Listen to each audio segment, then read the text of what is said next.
بسم اللہ الرحمن الرحیم اللہم انا نحمدک ونستعینک جزا اللہ عنا محمدا صلی اللہ علیہ وسلم ما هو اہلہ اما بعد۔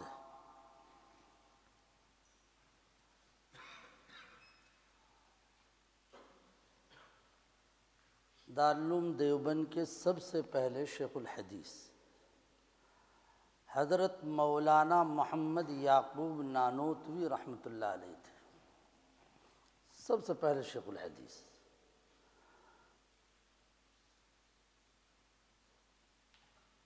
بہت ہی زیادہ مجذوب انسان تھے، بڑی نسبتوں کے حامل تھے۔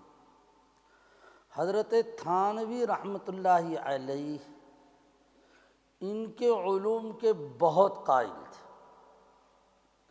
بلکہ ہم حضرت تھانوی رحمۃ اللہ علیہ کی جو کتاب تفسیر کی ہے بیان القرآن، اس میں جگہ جگہ ہم یہ دیکھتے ہیں کہ ہمارے استاد حضرت نانوتوی نے یوں فرمایا، یعقوب نانوتوی نے یوں فرمایا، یوں فرمایا، جگہ جگہ یہ کہتے ہوئے نظر آتے ہیں، اور یہ فرماتے ہیں کہ یہ میرے استاد ہی نے یہ نکتہ بیان کیا، کسی اور نے بیان نہیں کیا۔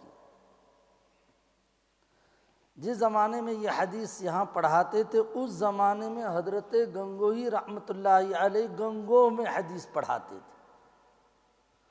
تو اب ظاہری بات ہے حضرت گنگوہی حضرت مولانا قاسم نانوتوی کے ساتھی ان کے لیول کے آدمی تھے، تو لوگ جب مشکات مکمل کر لیتے، دورے میں پہنچتے تھے، تو دیوبند میں طلباء دورے میں پہنچے، بخاری شریف میں پہنچے، تو وہاں سے وہ لوگ چلے جاتے تھے گنگو کے حضرت گنگوہی سے بخاری شریف پڑھیں گے۔ بھائی حضرت گنگوہی بہت بڑے آدمی، ہم ان سے پڑھیں گے۔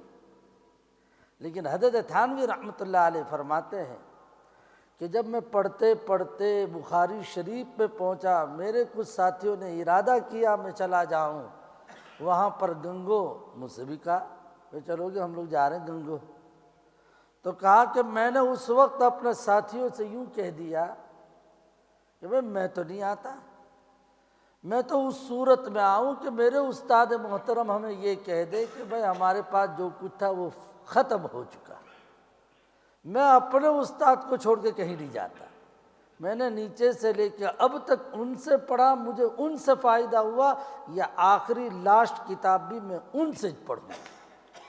کہا اس کی برکت، استاد کی قدردانی کی برکت کہ اللہ تعالیٰ لکھتے لکھتے وہ مضامین دیتے جو ہے دیتے ہیں کہ جو مضامین اور جگہ پہ نظر نہیں آتے۔ بڑے باپ کے بیٹے تھے، اسی وجہ سے جتنے بڑے باپ کے بیٹے تھے، حضرت گنگوہی ادھر کو حضرت نانوتوی مولانا قاسم نانوتوی، ان دونوں کے استاد تھے مملوک علی، یہ مملوک علی کے بیٹے تھے حضرت مولانا یعقوب نانوتوی۔ اسی وجہ سے یہ دونوں بڑی ہستیاں ان کا لحاظ بھی بہت کرتی تھی۔ ایک مرتبہ ایسا ہوا کہ حضرت گنگوہی گنگو میں اپنی خانقاہ میں نماز پڑھانے کے لیے مصلی پہ آ گئے۔ حضرت گنگوہی رحمۃ اللہ علیہ نماز پڑھانے کے لیے مصلی پہ آ گئے۔ ادھر سے حضرت مولانا یعقوب نانوتوی بھی وہ چلے تھے دیوبند سے یا کہیں سے، اور وہ گنگو خانقاہی میں پہنچ رہے تھے اور آنے میں تاخیر ہو گئی۔ حضرت گنگوہی پہنچ چکے مصلی پر، اور اس وقت حضرت یعقوب صاحب پہنچ رہے ہیں، نے پہنچ کر صف میں کھڑے ہوئے۔ اچانک حضرت نے گنگوہی نے وہ صف سیدھی کرانے کے ارادے سے پیچھے دیکھا، تو نظر پڑ گئی بھائی میرے استاد زادے ہیں یہاں پر، تو پیچھے فوراً حضرت گنگوہی پیچھے کو چلے آئے۔ ادھر حضرت مولانا یعقوب نانوتوی سے اشارہ کر دیا کہ آگے بڑھیے، نماز امامت آپ کرائیں، وہ بھی کھٹاک سے آگے بڑھ گئے۔ چونکہ لمبا سفر طے کر کے آئے تھے، لہذا پاؤں میں کچھ ایسا لگا کہ گرد ہے، گرد مٹی لگی ہے ان کو۔ تو حضرت گنگوہی نے یہ کیا کہ رومال اپنا لیا، دنیا دیکھ رہی ہے، خانقاہ میں سب دیکھ رہے ہیں کہ ہمارے پیر و مرشد کیا کر رہے ہیں۔ انہوں نے یہ کیا کہ اس رومال کو لیا اور اپنے استاد زادے کے پاؤں پر جو ہے متوجہ ہو کر آپ نے اس رومال کو ڈال کر جو ہے اس کو صاف کرنا شروع کر دیا. ساری دنیا دیکھ رہی. میں بتانا چاہ رہا ہوں کہ بڑے باپ کے بیٹے تھے اور بڑے لوگوں نے بھی ان کا بڑا خیال کیا. حضرت مولانا قاسم نانوتوی رحمۃ اللہ علیہ آخر ٹائم میں بیمار ہوئے. اس بیماری کے عالم میں ایسے معذور ہو چکے تھے کہ حضرت نماز کے لیے اٹھ نہیں سکتے تھے اور وضو بھی صحیح طور سے کر نہیں پاتے تھے، مگر اس کے باوجود مشقتوں کو برداشت کر کے آپ وضو کرتے تھے جبکہ تیمم کا موقع تھا. تو اس موقع سے حضرت یعقوب نانوتوی تشریف لے گئے. ان کو پتہ چلا کہ حضرت مشقت برداشت کر کے تیمم میں لگتے ہیں. فوراً فرما دیا جی مجھے یہ چیز پسند نہیں ہے. حضرت یعقوب نانوتوی نے فرمایا قاسم نانوتوی صاحب کو مجھے یہ چیز پسند نہیں کہ آپ جو ہے جب وضو کی طاقت نہیں ہے پھر بھی مشقت پہ ڈال کر آپ اپنے آپ کو جو ہے وہ تیمم کی جگہ پر وضو میں ڈال دیں. یہ تو میری سمجھ کے مطابق اللہ نے جو انعام دیا ہے اس انعام کی توہین ہے. بہت باریک بات ہے. وہ یہ ہے کہ پریشانی کے موقع پر جو سہولت اختیار کرنے کو دیا جس کو رخصت کہتے ہیں، تو آپ اس رخصت کو جو انعام ہے اس انعام کو قبول نہیں کر کے آپ جو ہے مشقت والی چیز یہ کر رہے تو اللہ کے دیے ہوئے انعام کی توہین ہے. بڑی پتے کی بات. یہ دو بڑی ہستیاں ان کی بات میں پیش کر رہا ہوں. حضرت مولانا قاسم نانوتوی نے وضو چھوڑ کے پھر تیمم کرنا شروع کر دیا. اب وہیں سے اندازہ لگاؤ کہ یہ کتنا بڑا انسان. دارالعلوم دیوبند کے سب سے پہلے شیخ الحدیث مجذوب تھے. مجذوب تو ایسے تھے کہ جب انتقال ہو چکا ان کا اس زمانے کے اندر اطراف و جوانب میں بیماری چلی تھی پلیگ کی. ہاں جہاں دیکھو وہاں پر لوگ مر رہے ہیں. ایک ایک نماز کے اندر کئی کئی جنازے ہوا کرتے. اب لوگ پریشان. حضرت مولانا یعقوب نانوتوی جو ہے ان کی وفات ہو گئی. ان کو سلا دیا قبر کے اندر. مگر کوئی جو حضرت کا دیوانہ تھا وہ حضرت کے قبر پہ پہنچا نہ. قبر پہ پہنچنے کے بعد حضرت کی قبر کی مٹی اٹھائی اور مٹی اٹھانے کے بعد اس نے آ کے بدن پر علاج کے طور سے استعمال کیا. اللہ کا کرنا کہ وہ جو بیماری جس میں سارے مر رہے تھے وہ بیماری ختم ہو گئی. بخار تھا, بخار کی بیماری عام تھی تو ختم. اب ظاہری بات ہے کہ آدمی کو فائدہ ہو تو دوسرے کو بھی بتاتا, لہذا اس نے جو اچھا ہوا اسے دوسرے کو بتایا. حضرت کی قبر کی مٹی میں لے کے آیا, مٹی کو جو بدن پہ ڈالا اچھا ہو گیا.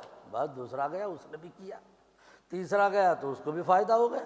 پھر تو بات چلی اور جو بات جو چلی تو ساری قبر مٹی سے خالی, سب نے مٹی لے لے کے بدن پہ ڈالا. اور یہ کسی نے بات پہنچا دی حضرت کے بیٹے کو, ابا کی قبر کا تو ایسا حال کر ڈالا لوگوں نے. یہ جو قبر کی مٹی اٹھا اٹھا کے صاف, تو یہ آئے دیکھا واقعتاً ابا کی قبر سے مٹی غائب. تو گاڑا لائے, گاڑے میں پھر انہوں نے مٹی کو بھرا اور بھر کے جو ہے پھر پہنچایا اور پھر قبر کو لیول پہ کیا. اب پبلک نہیں چھوڑنے والی تھی, ایک مرتبہ جو ہے کرامت دیکھ لی تو بس پیچھے ہی پڑے. پھر گئے نے پھر جا کے جو ہے حضرت کی قبر کی مٹی کو کھنگال کے لے آئے, پھر جو ہے قبر خالی. پھر جو ہے بچے کو بتایا گیا تو دوبارہ گاڑا بھر کے ڈالا. ایسا 3 مرتبہ ہوا. جب تیسری مرتبہ جو ہوا نا تو بچہ بھی مجذوب کا بیٹا بھی مجذوب, سمجھے. تو وہ بچہ کیا کیا, اس نے بیٹے نے جا کے تیسری مرتبہ میں گاڑا بھر کر مٹی ڈالی, لیکن ساتھ میں کہہ دیا بڑے میاں اب بالکل خاموش رہنا, ہاں تمہاری تو ہو جاوے کرامت اور یہاں ہمارے لیے آفت. آپ کی تو ہوئے کرامت اور ہماری ہوئے آفت. اب بالکل جو ہے نا کرامت ظاہر جو ہوئی تو یاد رکھنا ایسے ہی چھوڑ دوں گا, کوئی مٹی ڈالنے کے لیے نہیں آئے گا. یہ کہہ دیا. اس کا کرنا تھا, یہ کہنا تھا کہ پھر قبر پہ جو مٹی ڈالی گئی اس کے بعد سے کرامت غائب. بات سمجھ رہے, جس کے بیٹے کا یہ حال ہو تو اس آدمی کا کیا حال ہوگا. بات سمجھ. ان کی ایک چھوٹی سی بات مجھے کہنی ہے. مولانا یعقوب نانوتوی رحمۃ اللہ علیہ بہت دیوان اللہ کے ساتھ کا تعلق بڑا عجیب و غریب تعلق تھا. ایک مرتبہ اللہ تعالیٰ سے دعا مانگنے لگی، اللہ مجھے تو اتنے لاکھ روپے چاہیے، کیا تجھے اتنے لاکھ روپے، اور اس زمانے میں لاکھ روپے کا مطالبہ ہو یعنی مطلب نہیں کتنے، اتنے لاکھ چاہیے، مانگی زوردار دعا۔ خواب میں دیکھتے ہیں، خواب میں یہ دیکھا کہ جنت ہے، جنت نہ، جنت میں مختلف طرح کے محل، آپ وہ محل کو جو ہے دیکھنے لگے۔ اتنے میں دیکھا کہ ایک جگہ پر، یہ محل کس کا کہا؟ یعقوب نانوتوی کا۔ اچھا بھائی چلو بھائی یہ تو میرا محل، مجھے ذرا دیکھنے تو دے۔ تو وہ محل کے ارد گرد گھومنے لگے۔ جب محل کو جو ہے دیکھا انہوں نے، تو ایک جگہ پہ دیکھا کہ اس کا جو ٹنگورا ہے یعنی ایلیویشن وہ کہیں پہ سے ٹوٹا ہوا ہے۔ بھئی یہ کیا؟ سارا جو ہے نا حصہ بالکل صحیح اور جو دیکھنے کے قابل، یہاں سے ٹوٹا ہوا۔ فرمایا کہ آج کل یعقوب نانوتوی نے کچھ مانگ لیا ہے، تو اللہ تعالیٰ نے کہا اسی میں سے توڑ کے دے دو۔ یہ جو آپ نے خواب میں جو دیکھا تو اٹھے، اور اٹھنے کے بعد یہ کہہ دیا، اے اللہ میں نے جو مانگا تھا مجھے نہیں چاہیے، وہ وہیں پہ رکھیے آپ، مجھے نہیں چاہیے، وہ میرا محل اپنی جگہ پر بالکل سلامت ہونا چاہیے۔ عجیب کیفیت تھی۔ دارالعلوم دیوبند کے پہلے شیخ الحدیث کی بات کر رہا ہوں۔ ان کی ایک بات اس وقت کہنا چاہتا ہوں، اور اس بات کی روشنی میں کام کی ایک بات جو اللہ پاک نے دل میں ڈالی ہو، میں آپ لوگوں کو سنانا چاہتا ہوں۔ حضرت یعقوب نانوتوی رحمۃ اللہ علیہ، انہوں نے دیکھا کہ مولانا محمد قاسم نانوتوی دارالعلوم دیوبند کے بانی بیمار ہو گئے۔ سب لوگ ٹینشن میں آ گئے، بھائی مولانا قاسم نانوتوی بیمار ہو گئے، اور حضرت کی بیماری ایسی کہ ایسا لگ رہا تھا کہ اب چلے جائیں گے، اور ہوا بھی ایسا۔ مذہب تو تھے ہی، دعا مانگنی شروع کر دی، اے اللہ تجھے ہے ان کو صحیح کر دے، صحیح کر دے، صحیح کر دے۔ دعا بھی مانگتے، سب کچھ کرتے، مراقبہ بھی کرتے۔ ان کو کشف ہوا، کشف کے اندر ایسا لگا کہ ابھی تو حضرت 10 سال زندہ رہیں گے۔ کتنے سال؟ 10 سال زندہ رہیں گے۔ تو جب کشف ہو چکا اس کے بعد اٹھے، کہا ارے بھائی گھبرانے کی ضرورت نہیں ہے، اللہ کی ذات سے امید ہے کہ حضرت ابھی 10 سال زندہ رہیں گے۔ کون؟ حضرت مولانا قاسم نانوتوی، ابھی 10 سال زندہ رہے۔ ابھی تو اس طرح کی خبریں جو ہے وہ سنانے لگے۔ اتر میں 2-3 دن کے بعد حضرت کا انتقال ہو گیا۔ حضرت مولانا قاسم نانوتوی رحمۃ اللہ علیہ کا انتقال ہو گیا۔ تو اس کے بعد انہوں بڑا افسوس ہوا، یہ کیا ہوا بھائی؟ غور کیا تو پتہ چلا بھائی کشف تو صحیح تھا لیکن سمجھ میں گڑبڑی ہو گئی۔ فرمایا میں نے جب اللہ سے دعا مانگی اس کے بعد متوجہ ہوا تو مجھے مہدی نظر آیا، مہدی کا لفظ نظر آیا، میم ہا دال نے یا، حضرت امام مہدی، مہدی کا لفظ۔ تو کہا کہ یہ لفظ کے سمجھنے میں گڑبڑی ہو گئی۔ مہدی لفظ یہ جو ہے نا وہ علماء کے درمیان جو ایک طے ہے کہ ہر حرف کا ایک عدد متعین ہے۔ الف 1 نمبر، با کا 2 نمبر، جیم کا 3 نمبر، دال کا 4 نمبر، ابجد حوض ہوتی ہے، اس طرح ہر حرف کا ایک نمبر متعین ہے۔ تو کہا مہدی لفظ نظر آیا تو وہ میں نے عدد نکالا، جب عدد نکالا تو اس اعتبار سے مہدی کا ٹوٹل جو بنا وہ 49، 50 میں ایک کم، اور حضرت کی عمر 49 تھی۔ نہیں وہ جو نکلا وہ 59 نکلا، 59 نکلا۔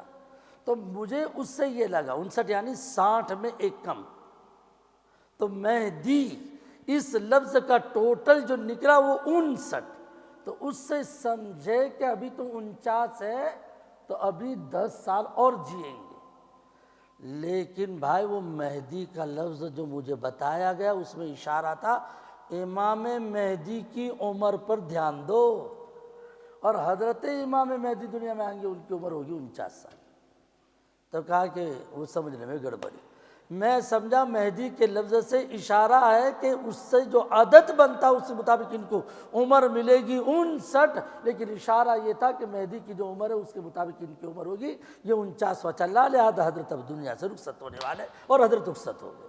فرمایا کشف تو میرا صحیح تھا، سمجھنے میں گڑبڑی تھی۔ یہ قصہ میں نے سنایا، اسی کے ذیل میں حضرت نے ایک جملہ کہا، فرمایا یہ بڑے میاں اتنی بڑی ہستی، اتنی بڑی ہستی، اتنی بڑی ہستی حضرت قاسم نانوتوی کہ میں نے اللہ سے دعا مانگتے ہوئے یہاں تک کہہ دیا اے اللہ یہ نافع الخلائق ہے، اس کے ذریعے سے، ان کے ذریعے سے مخلوق کو بہت فائدہ پہنچتا ہے، نافع الخلائق، اے اللہ میں آپ سے درخواست کرتا ہوں، سننے جیسی بات ہے، فرمایا اللہ درخواست کرتا ہوں کہ بیمار ہیں لوگ، پریشان ہیں کہ کہیں یہ دنیا سے رخصت ہو جائے، میں آپ سے درخواست کرتا ہوں اے اللہ میری عمر کا حصہ ان کو دے دے، میری عمر میں سے ان کو دے دے، میرا کیا فائدہ لیکن ان کا تو فائدہ، ان کے ذریعے سے تو مخلوق کا فائدہ ہے، لہذا میری عمر میں سے میں کچھ ان کو دے دینا چاہتا ہوں۔ بہت بڑی بات ہے، بہت بڑی بات ہے۔ آج اپنے سگے باپ کو بھی اگر کچھ اختیار ہو کہ بھئی اپنی عمر میں سے دوسرے کو دے سکتے ہیں، اگر یہ اختیار ہو، آدمی اپنے سگے باپ کو بھی 2 سال تو کیا 2 مہینہ بھی دینے کے لیے تیار نہیں، لیکن حضرت یعقوب نانوتوی، مولانا محمد قاسم نانوتوی کو یوں فرما رہے کہ اللہ میری عمر میں سے کچھ ان کو عطا فرما دے۔ یہ بات میں نے، یہ جو اس وقت کہی نے، یہ بات میں نے رمضان سے قبل ایک جگہ پر پروگرام تھا، وہاں پہ پہنچا، ایک صاحب نے، ایک بہت بڑے اللہ والے جو ہمارے ماموں محترم و اللہ کو پیارے ہو چکے، حضرت مولانا عبد الرحیم صاحب فلاحی نور اللہ برکتہ، ان کے بارے میں سنائی کہ بھائی ہم اس استاد کے شاگرد ہیں، اس استاد کے شاگرد، کہ ہمارے استاد کا حال یہ تھا کہ جب ادارے میں وہ جہاں پڑھاتے تھے حضرت، فرمایا ادارے میں بڑے بزرگ آتے تھے، ان کی باتوں سے متاثر ہوتے تھے، تو وہ یوں کہتے تھے کہ اللہ میں تو کسی کام کا نہیں، لیکن یہ تو تیرا بندہ بہت کام کا، اے اللہ میری عمر میں سے کچھ ان کو دے دے، یہ کہا کرتے تھے۔ میں نے پہلی مرتبہ ان سے سنا، حالانکہ جس مرحوم کے بارے میں یہ کہا وہ میرے ماموں ہیں، لیکن مجھے معلوم نہیں تھا کہ بھئی ہمارے ماموں کی یہ بھی ایک صلاحیت تھی۔ بہت بڑی بات ہے یہ صفت جو ہے نا، اپنی چیز کسی کو دے دینا، اس کو کہتے ایثار، اسے کہتے ہیں ایثار، اپنے سے کسی اور کو آگے بڑھا دینا۔ اور یہ صفت قرآن مجید میں بتلایا کہ یہ حضرات انصار کی صفت ہے، وَيُؤْثِرُونَ عَلَىٰ أَنفُسِهِمْ وَلَوْ كَانَ بِهِمْ خَصَاصَةٌ، وَيُؤْثِرُونَ، صحابہ وہ ہیں، انصار وہ ہیں جو اپنی ضرورت پر آنے والے، مکے سے آنے والے مہاجرین کو آگے کرتے ہیں، آگے کہ تو یؤثرون علی انفسہم۔ یہی تو وجہ ہے کہ جب مکے سے کوئی وہاں پہ پہنچتا تھا، مدینے کا صحابی کیا کہتا تھا، بھائی میری پراپرٹی میں سے اتنا لے لینا، میری بیویوں میں سے جو پسند ہو وہ تو چھانٹ لے، ترجیح ایثار۔ اسی پر اللہ نے ایک بات ڈالی ہے، ممکن ہے فائدہ پہنچائے، میں آپ لوگوں کو سنانا چاہتا ہوں۔ میرے بھائیوں، زندگی ایثار والی بنانی چاہیے، ہاں زندگی ایثار والی بنانی چاہیے۔ 3 پوائنٹ ایثار کے بارے میں یاد رکھو، ضروریات میں کمزوروں کو آگے کرو، عزت والی جگہ میں چھوٹوں کو آگے بڑھاؤ، اور مہمات میں اپنے بڑوں کو آگے بڑھاؤ۔ اب یہ اس کی تشریح میں کر رہا ہوں۔ نمبر 1، پہلی بات کہ ضروریات میں کمزوروں کو آگے بڑھاؤ۔ ہم لوگ اگر مان لو ٹوائلٹ میں کھڑے اور وہاں پر جو ہے 2-3 ٹوائلٹ ہیں، اور وہاں پہ پہنچے، پہلے سے سب وہاں پہ پہنچے ہوئے ہیں، اب لائن لگی ہے، اور جوان دیکھ رہا ہے کہ میں بھی لائن میں ہوں، لیکن میرے پیچھے بوڑھا آدمی ہے، ایک جگہ خالی ہوئی تو بھلے حق ہے جوان کا، لیکن اس جوان کو سمجھنا چاہیے میرے پیچھے جو ہے بوڑھا، یہ کمزور ہے، اس کمزور کو میں آگے کو بڑھا دوں۔ ضروریات میں کمزوروں کو آگے بڑھاؤ۔ بس میں جا رہے ہیں، بس میں جوان سیٹ پہ بیٹھا، حق ہے اس کا، لیکن اچانک ایک عورت چڑھی، ایک بوڑھا چڑھا، اسے چاہیے کہ خود جو اٹھ جائے اور بوڑھے کو آگے بڑھا دے، اس عورت کو آگے بڑھا دے۔ ضروریات میں کمزوروں کو آگے کر دو، عزت والی جگہوں میں چھوٹوں کو آگے بڑھاؤ، عزت والی جگہ جس میں چھوٹوں کو آگے بڑھاؤ۔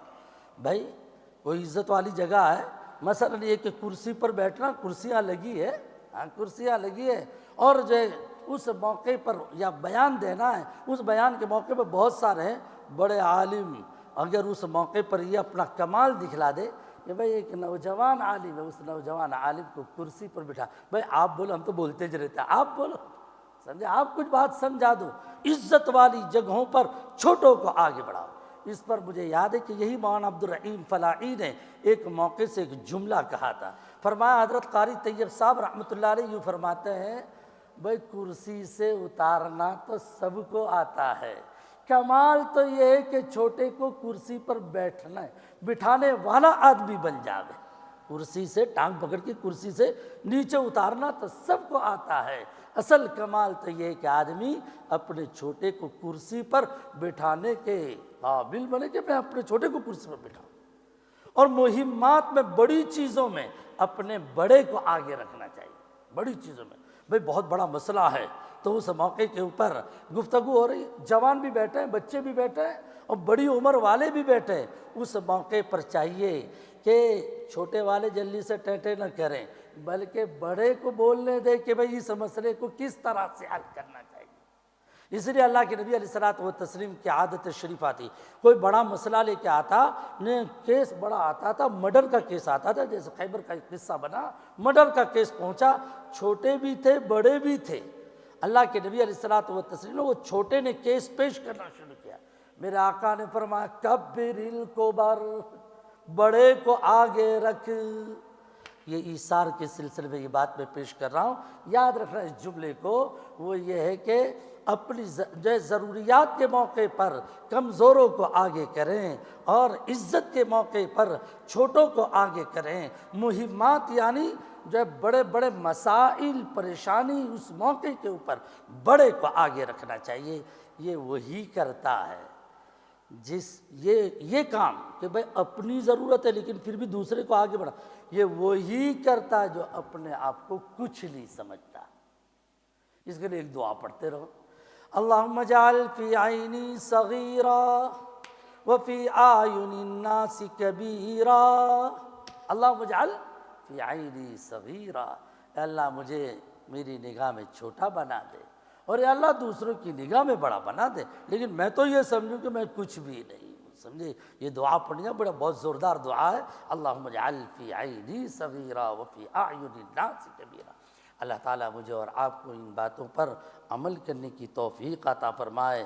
ہر کسی کو اپنے سے اچھا جب سمجھنے والے بنیں گے نا تو اس موقع پر یہ ایثار کی صفت اپنے اندر آئے گی. یہ معمولی صفت نہیں ہے، یہ صفت حضرات جو ہے انصار کی صفت ہے جو اللہ رب العزت نے کلام پاک میں ان کی طرف منسوب کرتے ہوئے بیان کی ہے. اللہ پاک عمل کی توفیق ہم سب کو نصیب فرمائے اور ہمیشہ دعاؤں کا اہتمام کرنے کی توفیق عطا فرمائے. بلکہ اس کی روشنی میں یہ کہوں گا کہ بڑی چیزوں کو، ضروریات کے مہمات میں بڑی چیزوں کو آگے رکھنا چاہیے. دعا بڑی چیز ہے نا، دعا بڑی چیز ہے. دعا کے اندر کیا کرنا چاہیے؟ دعا میں بڑی دعائیں پہلی پڑھنی چاہیے. بڑی کا مطلب وہ لمبی چوڑی نہیں بلکہ اللہ اور اس کے رسول والی دعا پہلے ہونی چاہیے.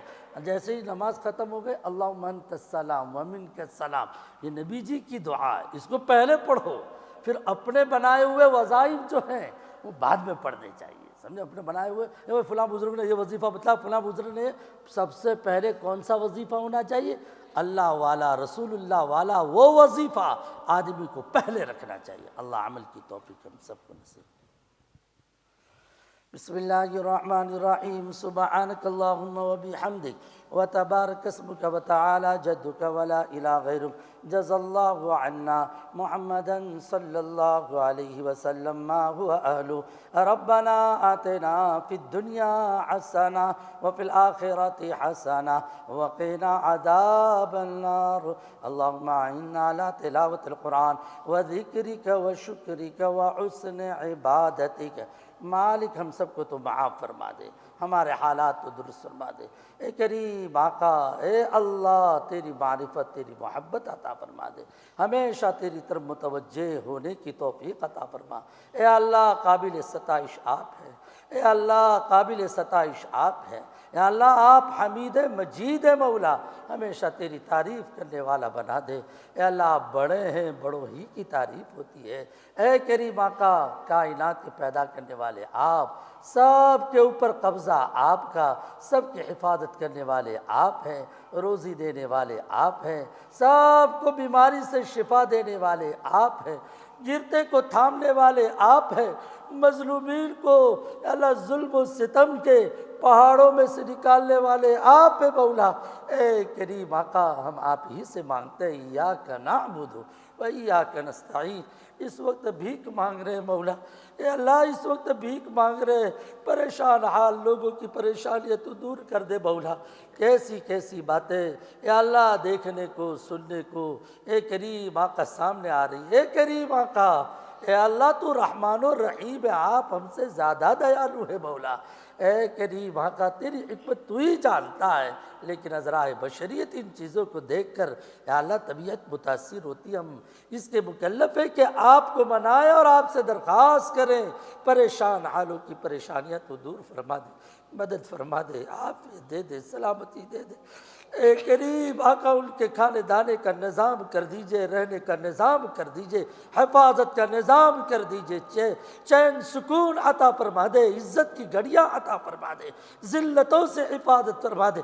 اے کریم آقا، جو بھی ایسے کمزوروں کے حق میں دعا مانگے، اے اللہ ان کی دین دنیا کو آباد فرما دے۔ اے کریم آقا، ہماری مدد فرما دے، اے اللہ ہمیں دعا والا بنا دے، نماز والا بنا دے۔ اے اللہ ہماری کمزوریاں تیرے سامنے ہیں، مولا ہماری کمزوریوں کو ختم فرما دے، ہمیں تیرے ساتھ کا تعلق مضبوطی کے ساتھ قائم رکھنے کی توفیق عطا فرما دے۔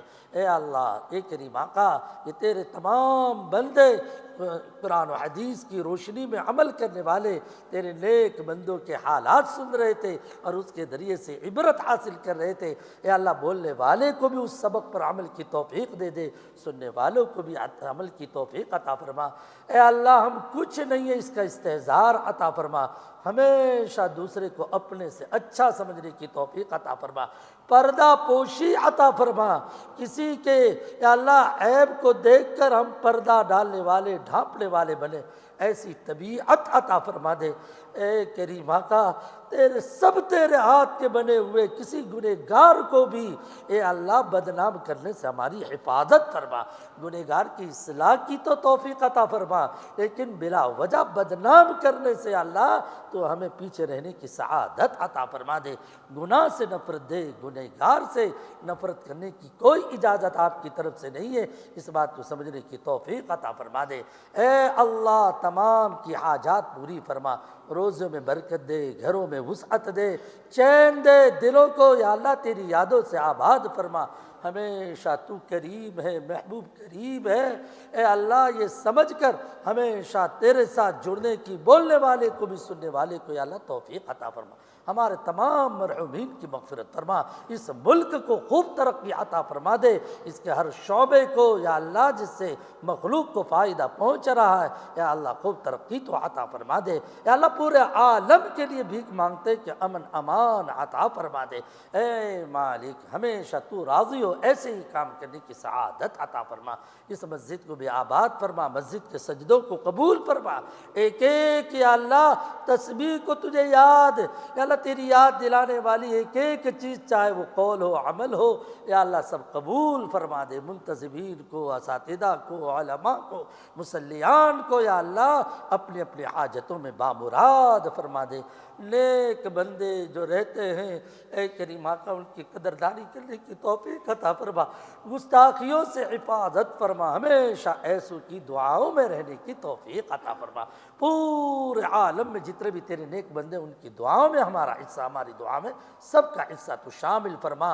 یا اللہ تیرا نیک بندہ جو آ رہا ہے یا اللہ ان کی بھی قدردانی کرنے، ان کی مجالس سے فائدہ اٹھانے کی ہمیں خوب توفیق عطا فرما۔ جتنے بیمار جان کہیں پر بھی ہے، چھوٹی بیماری بڑی بیماری میں مبتلا ہیں، سر سے لے کے پاؤں تک جو بھی تکلیف ہے، بطور خاص ہارٹ، کینسر، کوما، شوگر، پریشر، سب بیماری کو تو دور فرما دے۔ اے اللہ ہماری ہر چیز آسان فرما، قبول فرما۔ اے کریم آقا، اپنے کو بڑا سمجھنے سے باز رہیں یا اللہ اس کی سعادت عطا فرما دے۔ اے کریم آقا، تو بڑا، آپ بڑے، آپ بڑے، آپ بڑے، یا اللہ ہمارا کچھ بھی نہیں، اس بات کو سمجھنے کی توفیق عطا فرما دے۔ اے اللہ جتنے بیٹھے ہیں ہر ایک کی ہر جائز تمنا پوری فرما کے لیے حلال کی توفیق دیجیے، مستجاب الدعوات بنائیے، پوری امت کے لیے ہر خیر مانگتے عطا فرما، ہر شر سے پناہ چاہتے پناہ نصیب فرما، جتنے بھی دین کے اچھے سچے صحیح کام ہو رہے کام کی کام والوں کی مدد فرما دے۔ اے اللہ فتنہ اور آزمائش میں مبتلا ہونے سے بچا لے، دعا قبول کیجیے، دعا قبول کیجیے، دعا قبول کیجیے۔ جزا اللہ عنا محمدا صلی اللہ علیہ وسلم، آمین یا رب العالمین، بجاہ سید المرسلین۔ سبحان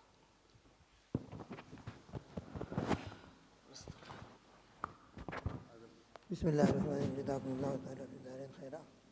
یہ حضرت کی سفر کی آخری نشست ہے، بہت قیمتی باتیں پہلے بھی سنتے رہے، آج بھی الحمدللہ بہت قیمتی باتیں اللہ نے ان کی زبان سے کھلوائی ہے، جو ہماری زندگی کے لیے بہت بڑا لائق عمل ہے۔ اللہ ان تمام نصائح پر ہم سب کو پوری امت کو عمل کی توفیق عطا فرمائے، اور ہم سب اللہ سے دعا کرتے ہیں کہ اللہ تعالیٰ حضرت کی علم میں، عمل میں، عمر میں، صحت عافیت میں خوب برکت عطا فرمائے، اور دنیا میں جتنے بھی علماء، صلحاء، دعات دین کے کاموں میں لگے ہوئے ہیں، اللہ سب کے کاموں کو اپنے فضل سے قبول فرما کر پوری دنیا میں پورے عالم کو ہدایت کو عام فرمائے، امن و امان کو عام فرمائے۔ اللہ تعالیٰ حضرت کے آنے کو قبول فرمائے، جانے کو قبول فرمائے، اور پوری زندگی اللہ عافیت والی، صحت والی، قبولیت والی، فیض والی عطا فرمائے۔ اللہم آمین۔ وآخر دعوانا الحمد للہ رب العالمین۔ سبحانک اللہم وبحمدک، ونشہد ان لا الہ الا انت، نستغفرک ونتوب الیک۔ وصلی اللہ تعالیٰ علی خیر خلقہ محمد وآلہ وصحبہ اجمعین برحمتک یا ارحم الراحمین۔